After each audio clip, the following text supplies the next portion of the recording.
Para sa suka. Opo. Masarap nga yan. Siyo. Ay, masikip. Si Papush. Wow. Sige, kaya mo yan. Ayun po. At syempre, nagluto ng sinigang. Ayan. Yan na, kulo-kulo na. Pinainit natin. Luto na to kanina pa. Kakain na tayo. Magla-lunch na tayo. At, isang taon na rin simula ng maano si Richard, si Banak, ma-stroke.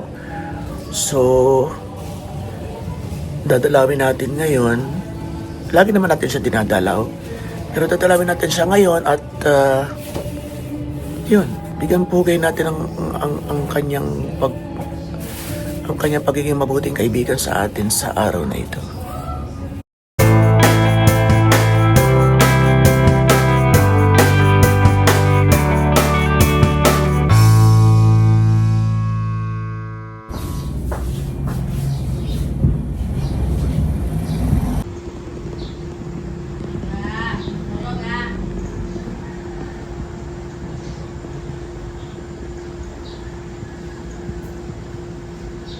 Buti mainit na.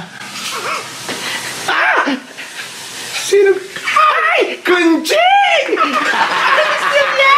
Ay! Papatuwa eh. Ito binili ko ba sa Divisoria para lang naman may magamit tayo sa tag-ulan. Huwag mo sabihin, Mari, suot mo yan sa barko. Abay, oo naman. Kaya naman lumakas ang alon. Natakot ko eh. Ano, mabait eh. Nakalimutan ko na tinawag ko sa'yo kanina ng opening. Iba-iba pa. Ano sabi ko? Iba eh. Kakakailaman eh.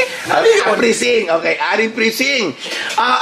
Ay, di ba kayo galing Canada? Yes, of course. Ay, dati naglalaban lang kayo dito. Ay, announce kasi mga kapitbahay. Mga kapitbahay! Andito na si Aling. Anong pangalan mo? Oy, kumusta naman ang buhay mo? Maring Lagring sa Canada. Eh naku mare, kahit ba nalabakin, eh talagang tulataguyod itong aking pamilya. Akala ko kahit walang labahin, naglalaba ka.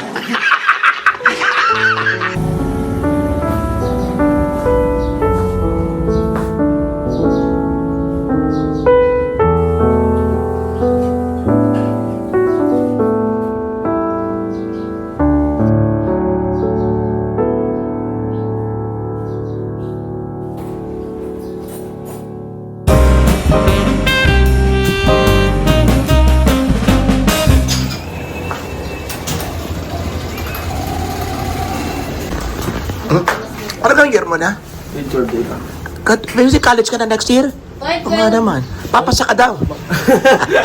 Di pa nga short dito eh. OJT namin, immersion namin dito sa ano. Sa kapag OJT? Saan? Sa college nga lang, bawal ako, di ako pinayagan sa... Hindi pinayagan saan? Di ako pinayagan sa lumayo. Ay, oo nga. Tama lang. Mahirap kang palayo eh.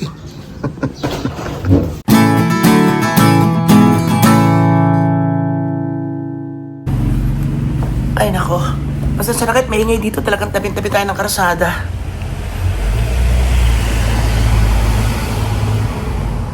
Ang bilis ng panahon, talaga. Imagine, isang taon agad wala si Banak. Eh, parang kailan lang na babalik-balik tayo ng hospital. At bago yun, parang kailan lang na kinalayan pa niya ako ng buhok ng New Year. Sinampo niya ako hanggang gabi. Eh, di ba? Ang saya namin na super rayo talaga sa tawanan. I think one of the funniest videos that I've had with Maring Banak. Di ko lang kung napanood din yung lahat. Pero New Year 2024, bonggang-bongga yung kulitan namin dito. Oh, mare! Wow! Siya na talaga yung perfect nakatandem natin. Because pwede kami magbatagulan sa lahat ng subject matter. Lahat ng topic. Sa lahat ng eksena, pwede. Yung ibang mga nakakasama natin, sayang at unti-unti na siya nakikilala sa YouTube. Tinulungan din natin siya. In fact, kahit irregular, ay natulungan natin siyang kumita sa YouTube. So sumasahod na siya ng mga 2 or 3 months na bago siya nawala. And mas malaking bituin pa sana siya ngayon. Baka mas marami pa siyang subscribers and followers sa banda-banda riyan because mas marami siyang kayang gawin na hindi ko pwedeng gawin. Hindi sa hindi kayang gawin, kundi hindi ko pwedeng gawin. Because, yun, may mga kanya-kanya kaming abilidad, may kanya-kanyang forte ng pagpatawa. May mga kanya-kanya kaming level ng kakapalan ng muka. So, mas marami talaga siyang tsansa or pagkakataon na mas maging big time sa larangan ng social media sa Facebook or kahit hanggang sa YouTube. Yun. Kaso, yun naman. And then January 1, iniikot pa niya yung kanyang nanay. Hindi ba tayo madilim? Dito tayo. Iniikot pa niya yung kanyang nanay nung New Year sa bahay ng mga kaibigan at mga kapamilya. At isa na itong bahay namin. Lang. Buti na lang hindi ka makapunta doon kasi... Bakit? Ano ba? Abaha ngayon doon sa inyo? Tuwan-tuwa naman si nanay at ang sinabi niya sa akin, first time talaga daw yata na ginawa ni Banak yun na inilibot-libot siya ng bagong taon. Dito kasi yung bagong taon, fiesta rin. Yun. So parang dun pa lang, parang meron na siyang ibinubuhos. At baka hindi niya magawa. Noong January 1, hindi kasi may iwasan eh. Although, biroon namin nung una na, huwag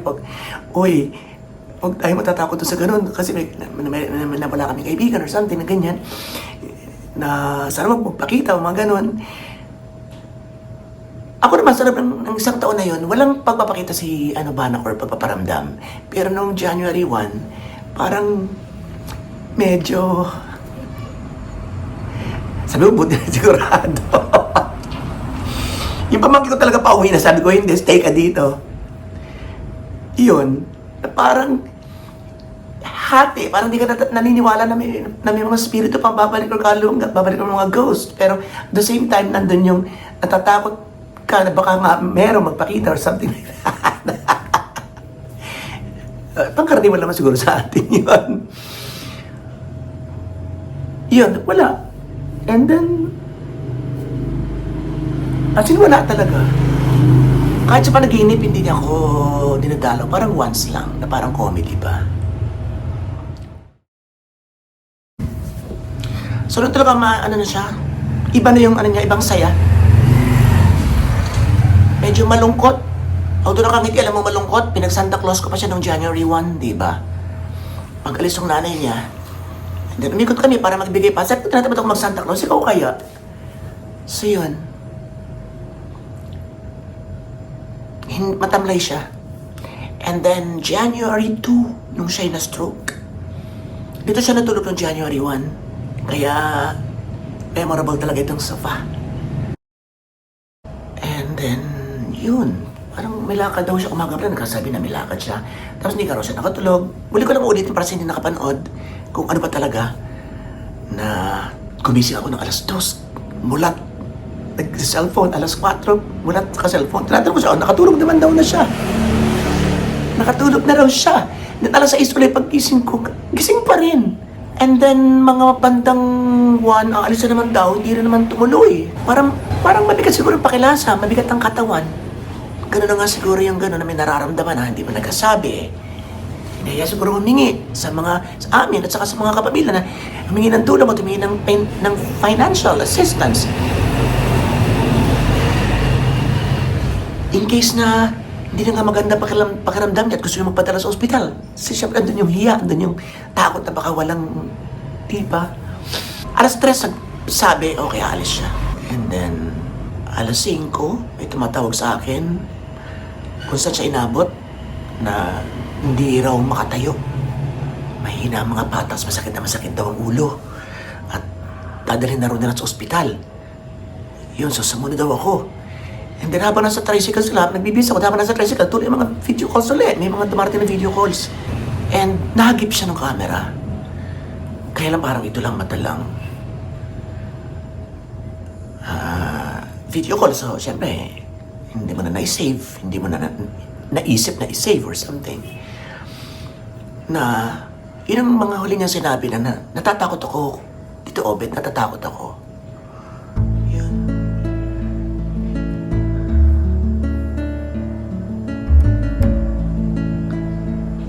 Yun lang. Tapos dinala na siya sa ospital. Sa ospital ko na siya. Sa ospital ko na siya pinuntahan.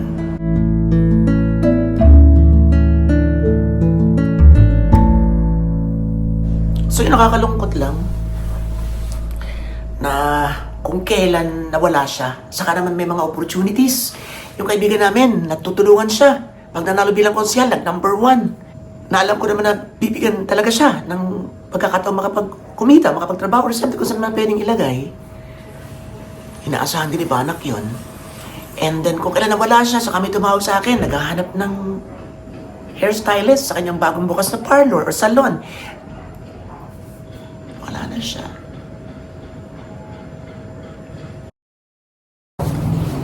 So darating si Dexter, pupunta natin si Maricoy, bibisitahin natin. At syempre, pag-aalayan natin ng dasal. Sa sunod na natin madadala ng flowers because dito na tayo dadaan sa may irrigation para walang traffic, walang tindahan doon.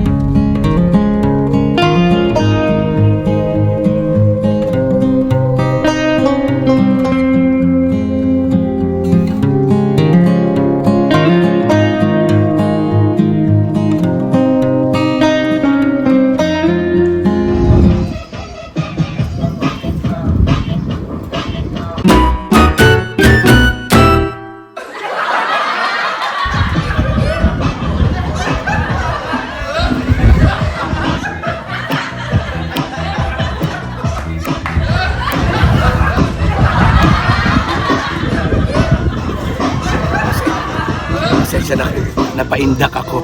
Ay budots eh. Hindi pala makatutuwa rin ni Bana kung ano ba. Yung ating dapat ay medyo emosyonal.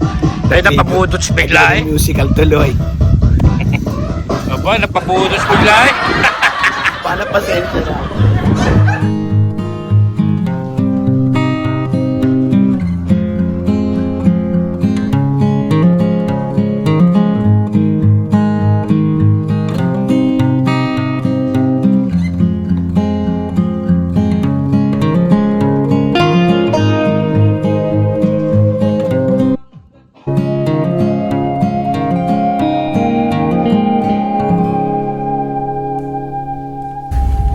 So yun, ako naging komedya. Ang ating bagay, hindi natin lang baka naman tuwan-tuwa si doon talaga pinasayaw talaga ako ni Banak. Napasayaw din nga ako eh. Napabudots din eh. Diyan po na ospital si Banak dun. Simula ng mga ganitong panahon, last year, balik-balik na kami dyan. Pero sa panahon, pabalik-balik na tayo dyan. Nakaraang taon na eh. Maraming salamat po sa lahat ng tumulong nung nakaraang taon. Ayun, dami rin tumulong nga pala noon. Maraming salamat po sa inyong lahat. Happy New Year po sa inyong lahat. Kumbaga, you know who you are at alam ng Diyos ang inyong mga mabubuting puso kung sino kayo.